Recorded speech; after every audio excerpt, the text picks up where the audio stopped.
Olá, eu sou Débora Baldin, seja bem-vindo ao meu canal, bem-vindo ao meu canal.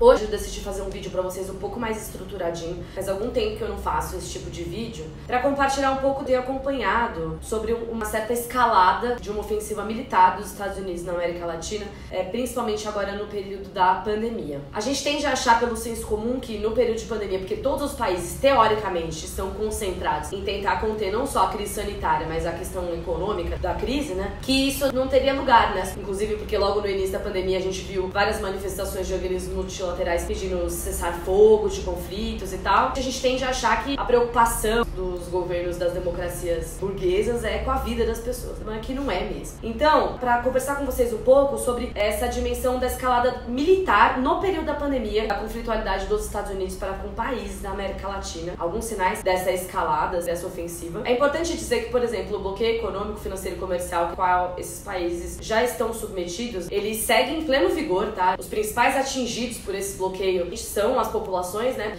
Mas a preocupação dos Estados Unidos não é salvar vidas, não tem a ver com isso. Nada disso se arrefeceu no período da pandemia, na verdade isso se intensificou. Por isso que eu quero conversar com vocês um pouco hoje. Eu botei numa espécie de uma linha do tempo essa escalada acontecendo agora de março pra cá. E eu separei 6 eventos pra mostrar o quanto de fato isso tá escalando rápido. Essa questão da militarização, ela não tá só no ponto de vista material mesmo, do armamentismo.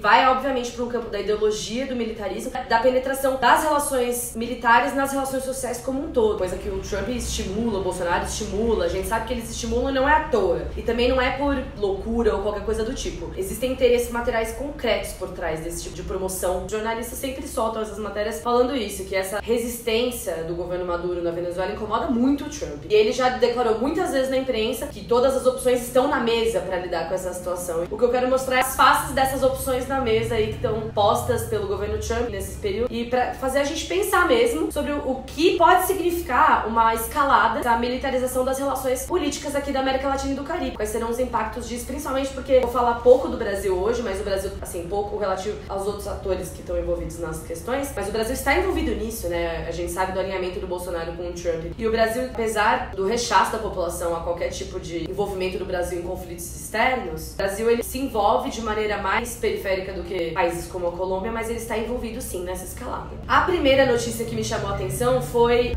os Estados Unidos acusaram no dia 6 de março o Maduro de narcoterrorismo e ofereceram uma recompensa de 15 milhões de dólares pela cabeça do Maduro. Eles acusam não só o Maduro, mas como vários dirigentes ministros, não só do governo, mas do Partido Socialista da Venezuela, de narcoterrorismo, numa ação bastante pouco comum, na verdade. Normalmente não se acusa um chefe de Estado. E o motivo pelo qual essa acusação se deu, ele se apresentou poucos dias depois, porque uma semana depois, os Estados Unidos foram à imprensa apresentar uma proposta para aliviar as sanções econômicas em troca de um plano de transição democrática na Venezuela. E aí eu quero falar um pouco mais sobre esse plano, o que ele prevê. Eles basicamente condicionam o alívio das sanções econômicas, não só a saída do Maduro, mas a retirada de tropas estrangeiras do país. No caso, a presença estrangeira, não só tropas, né, mas a presença estrangeira no país. Eles estão fazendo referência aí a um pequeno contingente de militares russos que tem em território venezuelano e a presença cubana, que é uma parada que, assim, é um dos focos, assim, da atuação estadunidense com relação à Venezuela. Delegar a Assembleia Nacional, que é controlada pela oposição ao Maduro lá na Venezuela, e que possa supervisionar as eleições até o final desse ano agora. Aí qual que é o lance, né? Por que isso se relaciona com a denúncia que foi feita uma semana depois? Porque os Estados Unidos afirmam que essa proposta não inclui mecanismos para revogar os indiciamentos criminais a Maduro aos outros não sendo acusados. Eles falam assim, inclusive, o chefe do Departamento de Estado fala: as pessoas devem contatar advogados e começar a discutir com o Departamento de Justiça. Ou seja, eles passam esse verniz de neutralidade por meio dessa apresentação desse plano, demonstram que eles estão buscando uma saída negociada e um tom muito mais supostamente brando por meio da apresentação desse plano. Eles sustentam essa investida por outro lado por meio dessa acusação de narcoterrorismo. Pra vocês verem como essa coisa da escalada militar na América Latina e Caribe tem a ver com a discussão da guerra às drogas. Essa coisa da guerra às drogas é a porta de entrada pra essa escalada de militarização e tal, norteado, no caso, a atuação dos Estados Unidos. A gente vai ver isso em outros exemplos aqui que tem acontecido agora nesses últimos meses de pandemia. No dia 30 de abril, a embaixada de Cuba em Washington foi metralhada. As embaixadas de Cuba em território estadunidense foi um produto do distensionamento promovido pelo governo Obama. Elas seguem abertas, né, apesar do Trump estar investindo no tensionamento com as relações com Cuba novamente. Mas é isso, né, baixo esse tipo de coisa. E aí no dia 4 de maio ocorreu um dos grandes eventos agora que eu considero dessa escalada, que foi a tentativa de uma invasão militar pelo pelo norte da Venezuela de um grupo de 50 mercenários, né, por meio da Colômbia. As matérias chamaram essa operação de Operação Gideon,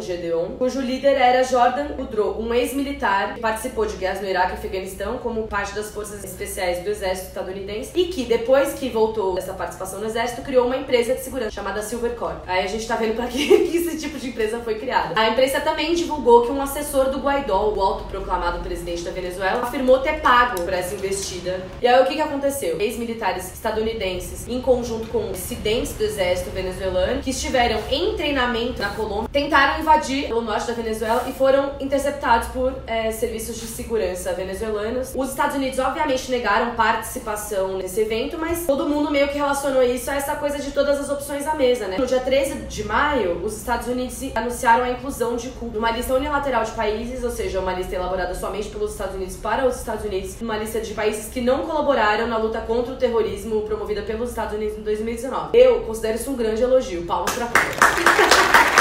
Mas, brincadeiras à parte, Cuba tinha sido retirada dessa lista em 2015, também no contexto do distensionamento das relações dos Estados Unidos com Cuba, promovido pelo governo Obama. É uma lista que tem um impacto diplomático muito forte. A retirada dessa lista foi o início, foi o primeiro gesto, se não me engano, do Obama em direção a esse distensionamento das relações. E aí, no dia 29 de maio, os Estados Unidos anunciaram o envio de 45 militares dos Estados Unidos para a Colômbia em operações antidrogas que tem Maduro como alvo. O Van Duque, enfim, permitiu e tal. E aí o que os Estados Unidos alegam é que esses militares estão indo só pra treinar o exército colombiano. Houve também, eu não coloquei essa notícia aqui, mas tem vários exercícios militares em conjunto com o exército estadunidense, colombiano, inclusive com a presença do exército brasileiro como observador, acontecendo. Esses exercícios estão acontecendo e são demonstrações, né, dessa articulação. Então, assim, desde o início da pandemia, ou seja, a gente tá falando aqui de o quê? Um mês ou dois meses? 2 meses e meio, a gente tá vendo essa quantidade de eventos ligados a uma perspectiva de conflito bélico, para além, assim, num contexto da pandemia em que essa coisa das fronteiras, da militarização das fronteiras, do fechamento das fronteiras, de um contexto em muitos países tem significado a justificativa para autoritarismo. A gente tá vendo isso realmente acontecer na América Latina e no Caribe. Essas questões não são diminutas porque a pergunta que esse vídeo quer colocar é: quais são as consequências de uma escalada nesse sentido, sabe? Quais serão as consequências para a América Latina e para o Caribe? Um conflito armado mesmo, de uma invasão da Venezuela. O que a gente pode fazer com relação a isso, né? Qual é o contraponto a uma militarização das relações, né, da gestão da conflitualidade por meio de vias militares? É o lugar do qual Bolsonaro, Trump fogem, né, que é o multilateralismo, a solução negociada de conflitos, e não é esse o caminho que os Estados Unidos estão buscando, mesmo em meio à pandemia e a uma crise humanitária muito grave. É inaceitável que esses países condicionem o relaxamento das sanções e não tenham suspendido, né, as sanções econômicas no contexto do Covid, porque as pessoas, já é difícil para um país não sancionado administrar economicamente essa situação. Para países bloqueados, é absurdo. E nesse contexto que esses mesmos países acusam a Venezuela, Cuba e etc. de serem maus gestores, né? E assim, não tô dizendo aqui que a gente não possa questionar medidas, escolhas políticas de partido, governo nenhum. A questão é como é que a gente pode falar disso e não falar das consequências do bloqueio. E a gente pode não estar falando de uma escalada que pode nos levar a lugares muito perigosos. E essa é só a dimensão internacional dessa conflitualidade, né? Eu quero ver se a gente aborda aqui também no canal um vídeo sobre a dimensão interna mesmo da militarização da vida, que tá tendo consequências muito graves.